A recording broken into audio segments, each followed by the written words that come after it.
The Singing Mermaid by Julia Donaldson. Did you ever go to Silver Sands on a sunny summer's day? Then perhaps you saw the mermaid who sang in the deep blue bay. She sang to the fish in the ocean, to the haddock, the hake and the ling, and they flashed their scales and swished their tails to hear the mermaid sing. And sometimes the singing mermaid swam to the silvery shore. She sat and combed her golden hair, and then she sang some more.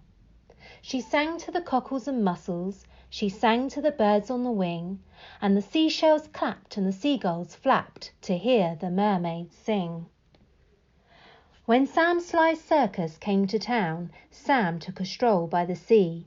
He heard the mermaid singing, and he rubbed his hands with glee. He said, "I can make you famous, I can make you rich," he said. "You shall swim in a pool of marble, and sleep on a fine feather bed. You shall sing for the lords and the ladies, you shall sing for the queen and the king, and young and old will pay good gold to hear the mermaid sing." Don't go," cried the seagulls, and the seashells warned, "He lies." But the mermaid listened to old Sam Sly and smiled as she waved her goodbyes. And he took her away to the circus, and she sang to the crowds round the ring, and "More, more, more" came the deafening roar when they heard the mermaid sing. Now the mermaid shared a caravan with Annie the acrobat, and Ding and Dong the circus dogs, and Bella the circus cat. And she made good friends with the jugglers, and the man who swallowed fire, and the clown with tumble-down trousers, and the woman who walked on wire. But she wasn't friends with old Sam Sly. No, she didn't care for him, for he made her live in a fish tank where there wasn't room to swim. And there was no pool of marble, and there was no feather bed.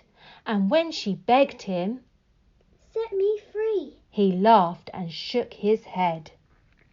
All summer long the circus toured, all autumn, winter, spring, and many a crowd cheered long and loud to hear the mermaid sing. But the mermaid dreamed of silver sands, and she longed for the deep blue sea, and her songs grew sad, and again she said, "I beg you, set me free." But again he laughed and shook his head and told her, "No such thing. Here you'll stay while people pay to hear the mermaid sing."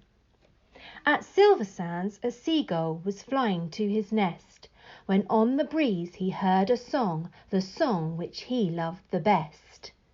And he followed the song to the caravan. Sam Sly was about to lock it.